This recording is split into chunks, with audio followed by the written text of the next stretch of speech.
ইলিশ মাছ যেমন আমরা মজা করে খাই, অনেক মজা হয়, তেমনি ইলিশ শুটকিটাও কোনো অংশে কম নয়। ইলিশ শুটকিটাও আমার কাছে মনে হয় অনেক বেশি মজা হয়। আমার ইলিশ মাছের চেয়েও আমার কাছে ইলিশ শুটকিটাই বেশি মজা লাগে। এরকম গরম ভাতের সঙ্গে মেখে, মেখে খেতে অসাধারণ লাগে। তো আসসালামু আলাইকুম, সবাই কেমন আছেন? আলহামদুলিল্লাহ আমি ভালো আছি। সবাইকে 3 মিনিটস কুকিংয়ে স্বাগতম জানিয়ে শুরু করছি আমার রেসিপি। আমি ইলিশ শুটকিটা 2 ঘন্টার জন্য একটা বড় পিস আমি ভিজিয়ে রেখেছিলাম। ওটাকে কেটে ধুয়ে নিয়েছি আর সাথে একটা আমি চ্যাপা শুটকি ধুয়ে দিয়েছি একদম বড় সাইজের। মিক্সড করে দিলে ফ্লেভারটা অনেক বেশি ভালো হয়। এজন্য আপনারা চাইলে এটা স্কিপ করতে পারেন। আর আমি এখানে হাফ কাপ তেলে আমি প্রায় 1.5 কাপের মতো পেঁয়াজ কুচি দিয়েছি। এখানে খেয়াল রাখবেন পেঁয়াজ কুচিটা একটু বেশি দিলে বেশি মজা হয়। আর একটা টমেটো কুচি দিয়ে দিলাম আমি এখানে।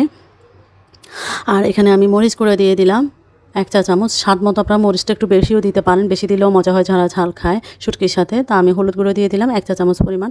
আর এখানে আমি এগুলোকে ভেজে যে স্মেলটা সেটা দূর করার জন্য কিছুক্ষণ ভেজে নিচ্ছি।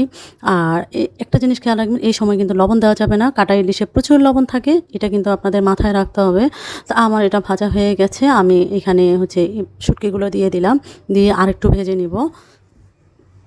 আর লবণ না দেওয়ার কারণ হচ্ছে আপনারা যদি ভুলবশত লবণ দেন তাহলে আর এই শুটকি খাওয়াই যাবে না। বিকজ এটা একদমই কষে, কষে লবণ ঢুকে যায়। এজন্য লবণ দেওয়া যাবে না। লবণটা লাস্টে যদি মনে হয় যে একটু দেওয়া দরকার তখন একটু চেক করে দেওয়া যাবে। কিন্তু প্রথমে শুরুতে দিবেন না। তা আমি হাফ কাপ পানি দিয়ে দিয়েছি। পানি দিয়ে এটাকে আমি ফুটতে দিব। মানে হাই হিটেই করব এটা। শুরুতে আমি মাঝারি আঁচে ভেজেছিলাম। এখন আমি পানি দিয়ে হাই হিট করে এটাকে ঝোলটাকে কমিয়ে নিব। এই সময় চুলার আঁচে ঢাকনা দেওয়ার দরকার নেই। এমনিই কমে যাবে। তো এটা আমার শুটকির ভুনাটা আমার কাছে এভাবে করলে সবচেয়ে বেশি মজা লাগে। আমার কাছে কেন জানি মনে হয় যে ইলিশ মাছ আমার খুব একটা ভালো লাগে না। বাট শুটকি দিয়ে আমার গরম ভাত বা খিচুড়ি খেতে আমার কাছে অসাধারণ লাগে। তা আমার পানিটা শুকিয়ে গেছে, এ পর্যায়ে চলে এসছে। তো এ পর্যায়ে আমি চুলার আঁচটা একটু লো করে দিব যাতে তেলটা উপরের দিকে উঠে যায়। উপরের দিকে উঠে গেলেই আপনারা বুঝবেন যে এটা হয়ে গেছে। এটা আর বেশি সময় লাগবে না।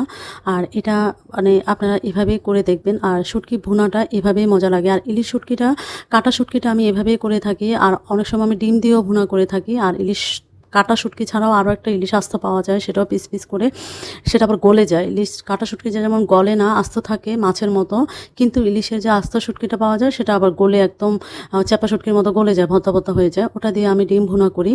ওটাও আমার কাছে অসাধারণ লাগে। আর এই শুটকির কালার দেখে আপনারা বুঝে গেছেন যে এটা এতটা মজা হয়, এতটা ফ্লেভার নাকের মধ্যে যখন আপনারা করবেন, যারা শুটকি পছন্দ করে তাদের কাছে এটা এত ভালো লাগবে। মানে এই রেসিপিটা দিয়ে আপনার পুরো একটা প্লেট ভাত শেষ হয়ে যাবে, এরকম একটা রেসিপি এটা। আমার কাছে অসাধারণ লাগে। যারা শুটকি পছন্দ করে তাদের জন্য তো আর কথাই নেই। যেমন আমি অনেক বেশি শুটকি পছন্দ করি, এজন্য আমি এভাবেই করে থাকি। আর শুটকি তো অনেক রকমের অনেক কিছু দিয়ে রান্না করা যায়, কিন্তু এই ভুনাটা এভাবেই মজা লাগে, কম মশলায়, কম এতে, এভাবে ভালো লাগে। আর আপনাদের এই রেসিপিটা কেমন লেগেছে আপনারা অবশ্যই কমেন্টস করে জানাবেন। আর একবার হলেও বানিয়ে দেখবেন। তো সবাই ভালো থাকবেন। আল্লাহ হাফেজ।